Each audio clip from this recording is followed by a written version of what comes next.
Essa é uma história sobre estar no lugar certo, na hora certa e fazendo a coisa certa.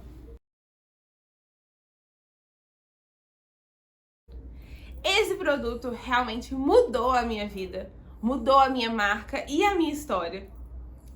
E o mais louco disso tudo é que, apesar de mexer com moda, de sempre ter trabalhado com roupa, desde 2014 mexendo com roupa, foi uma peça que eu jamais imaginei fazer. Que eu nunca tinha feito nada parecido, nem desenvolvido.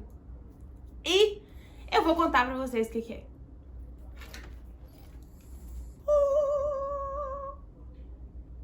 Sim. Legal! Bem louco!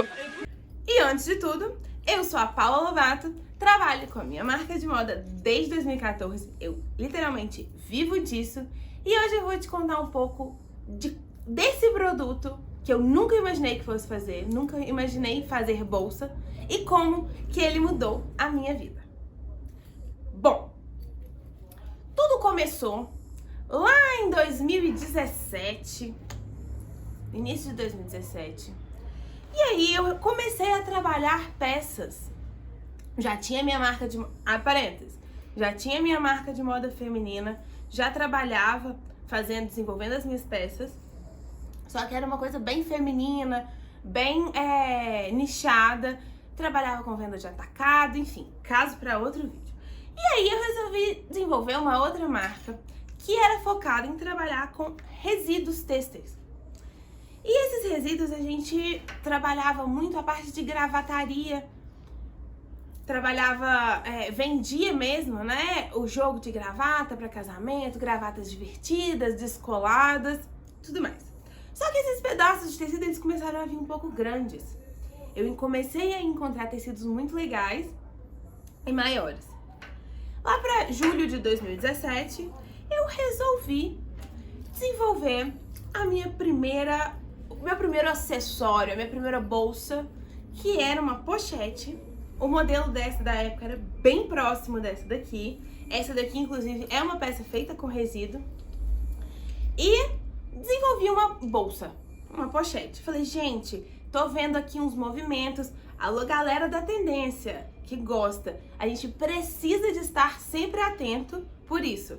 A minha ideia inicial não era que fosse o meu produto mais forte, mas como eu tinha a opção de tecidos e tinha a ideia, falei, por que não tentar? Não vai ser uma bolsa super profissional, ela é uma bolsa de tecido com reaproveitamento têxtil. Ela tinha um porquê de existir dessa forma. E assim foi, até que chegou o carnaval.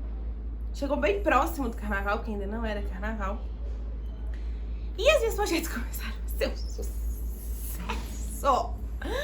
Todo mundo queria pochete porque na época, como esse movimento da pochete ele estava voltando, não era todo lugar que a gente encontrava pochete.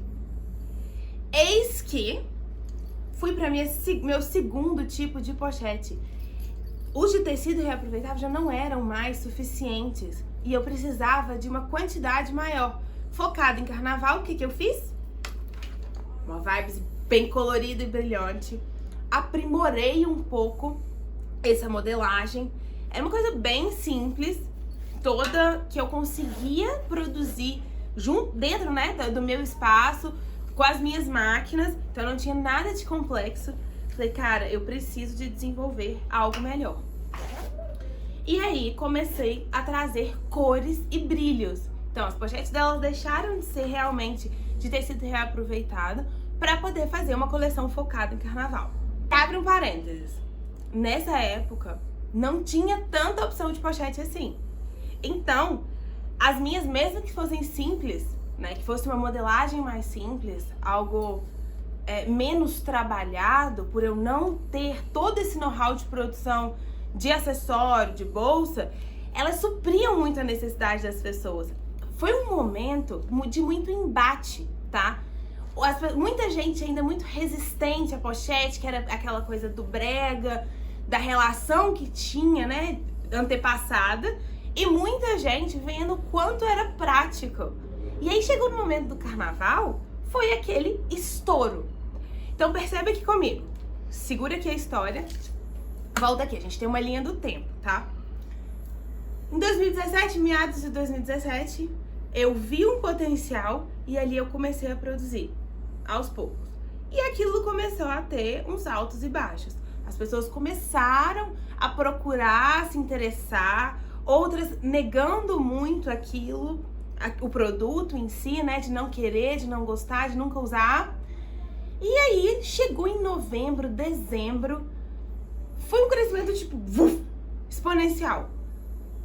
Aquilo perdeu o controle. As pessoas, elas viram o momento certo, né? O carnaval, a necessidade do uso da pochete. Sem elas saber se elas gostavam, se estavam realmente interessadas. Foi uma loucura. Todo mundo queria pochete. Foi bingo. Esse foi meu primeiro pico. Gente, quando eu falo pico, vocês não estão entendendo. Eu vendia pra marca, eu vendia pra loja, eu vendia pra pessoas físicas direto. Foi pra tudo quanto é lugar. Eu perdi completamente o controle de tudo aquilo que eu tava produzindo. Eu não tinha mão de obra suficiente pra poder produzir. Eu fiz uma quantidade, pra mim era muito grande na época, eu não sabia como que ia ser essa saída, e as pessoas não paravam de comprar. Comprava de outro estado, comprava aqui dentro de Belo Horizonte, de Minas. Na época, eu morava no interior. Eu vinha a Belo Horizonte, tipo, 2 vezes na semana pra trazer mais peças pra cá, pras lojas que eu já trabalhava, que eram as lojas colaborativas. E aquele tanto de entrega, trabalhando sem parar, foi uma loucura. Uma loucura, graças a Deus. Porque 2018 eu tive tempo de me preparar um pouco melhor. Por quê? 2019 ia ter outro carnaval. E nesse carnaval eu já sabia que eu queria produzir pochetes e que elas precisavam de ser um pouco mais legais. E por que que eu tive esse pico tão grande? Porque eu consegui antecipar uma tendência. Eu comecei a produzir lá em julho meus primeiros protótipos, a mostrar para as pessoas que eu tinha aquele produto. Preparei o meu terreno para isso e acertei. E deu certo. Foi estar no lugar certo, na hora certa. As outras marcas que produziam mais ou menos as mesmas coisas que eu, que elas tentaram chegar com a pochete ali em cima da hora do carnaval, elas não tinham tempo hábil para produção e não sabiam como abordar esse tipo de material, esse tipo de peça. Então, elas chegaram muito em cima da hora e não tiveram tempo para poder ganhar mercado. Como eu cheguei antes, eu trabalhei isso antes, as pessoas já vinham até mim atrás das pochetes. Onde elas sabiam que vendia a minha marca, elas iam comprar da minha pochete. Por quê? Não que eu fosse uma marca grande, não que eu tivesse na frente de todo mundo, que meu Instagram fosse super bombado. Não, eu tava no interior, eu trabalhava com lojas colaborativas, eu vi uma tendência, eu identifiquei e cheguei com ela antes. Eu cheguei na capital, literalmente, com tudo pronto, falei, vai vender. E as pessoas, será? E sempre com aquele burburinho, muita gente desconfiando, porque se eu fosse olhar o que as enquetes do Instagram falaram, se eu fosse olhar o que as pessoas ao meu lado estavam falando, me chamavam de doida. Porque quem que vai voltar a usar pochete? Quem tá interessado nisso? Só que meu feeling, eu falei, não, eu vou. E eu bati cabeça com aquilo, eu desenvolvi o modelo, eu fui atrás e falei, não, isso daqui vai ser um negócio muito massa pra poder dar uma capitalizada e crescer. E foi exatamente isso que aconteceu. Perdi o controle? Perdi. Perdi venda por não ter me programado melhor? Com certeza. Mas agora, era um produto tão novo, era uma situação tão diferente daquela que eu estava acostumada a viver, que eu não tinha como me programar pro desconhecido. Mas eu não precisava repetir o mesmo erro nos próximos carnavais. Eu não precisava de não me programar, né? Eu podia me programar muito melhor para os próximos carnavais. E foi o que eu fiz. E aí entramos em 2019, no Na verdade, estamos em 2018, vivendo 2018. E óbvio, o que foi que aconteceu? As pochetes começaram a bombar. E aí, galera, não tem lógica, a concorrência caiu em cima. Marcas realmente especializadas em bolsas começaram a produzir pochetes. Pessoas que eram muito maiores, muito mais preparadas para a produção de pochete, começaram a produzir pochete. É óbvio que elas viram o potencial da pochete para o próximo carnaval, para o carnaval de 2019. E entraram no mercado com força total. Porque naquele momento, a gente estava naquela transição, né, da tendência das pessoas começarem a usar e absorver aquilo um pouco melhor, um pouco mais, na verdade, né, consumir. E o que aconteceu? Todo mundo produzia porque durante o ano tivemos uma estabilidade de compra de determinado produto. As pessoas buscavam pochete, que aí não ficou só para carnaval, e aí a gente começa a ver sendo usada, né, em outros momentos.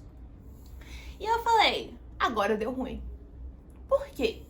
Eu sigo sem ter uma produção especializada em bolsa. Eu não me dediquei a ponto de desenvolver uma super bolsa, a procurar um caminho para desenvolver bolsa, porque o meu foco ainda era roupa. Pois é.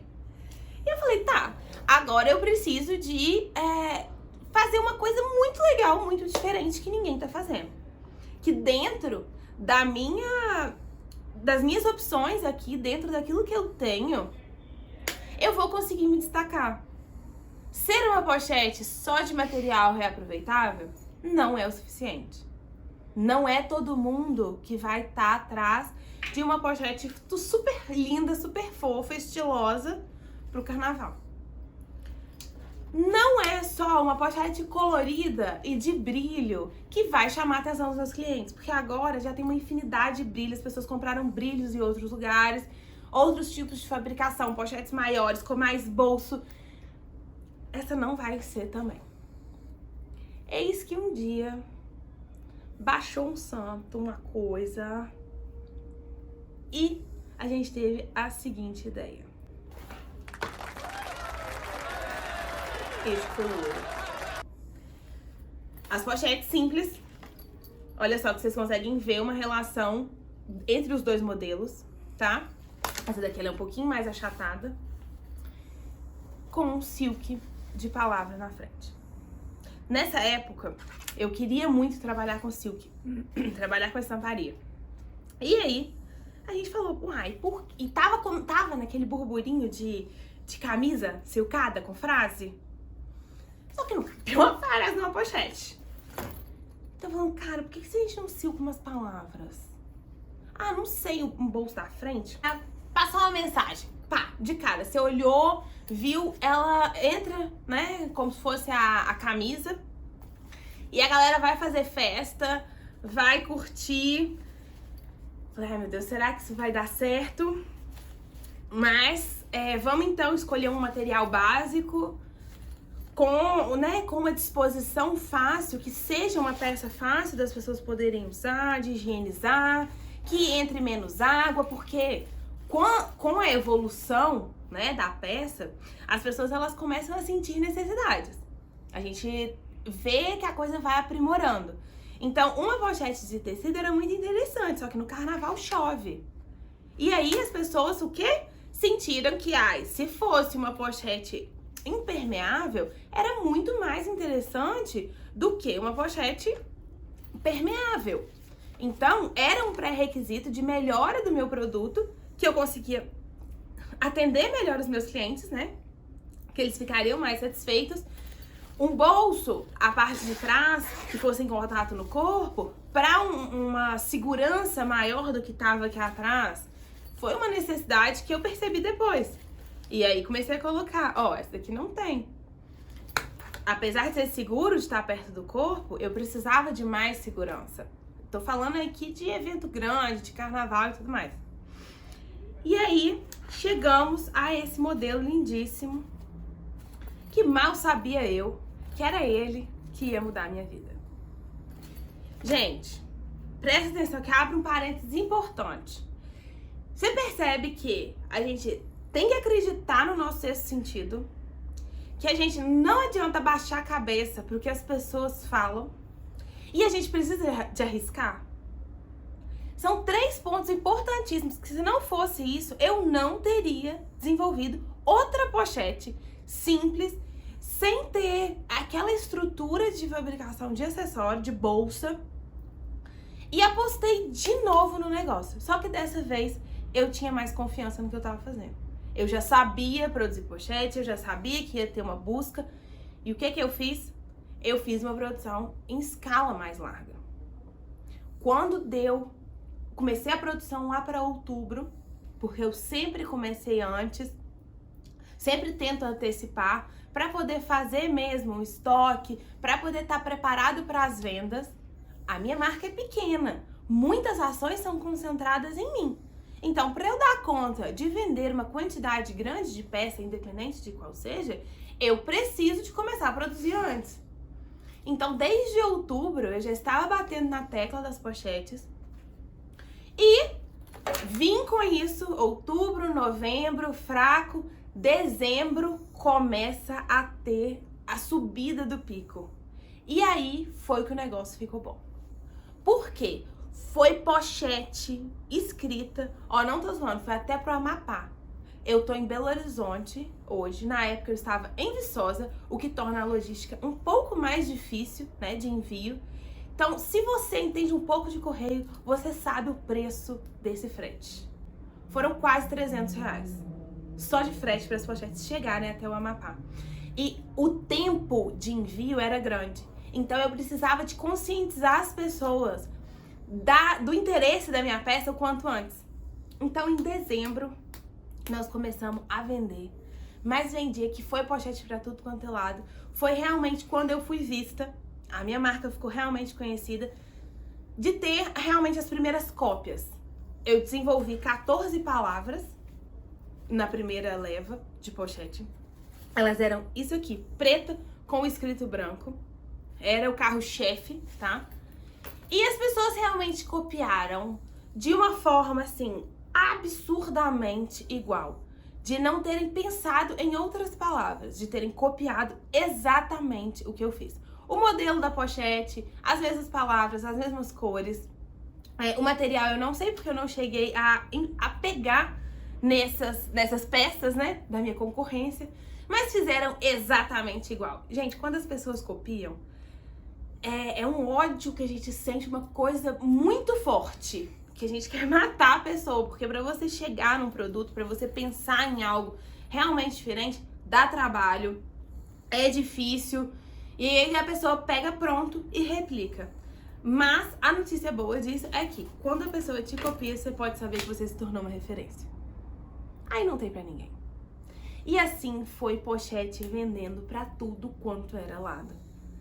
A produção estava mais estruturada, a gente montou realmente uma equipe de vendas para poder fazer venda por WhatsApp e responder os directs do Instagram. E por ali foi o maior sucesso.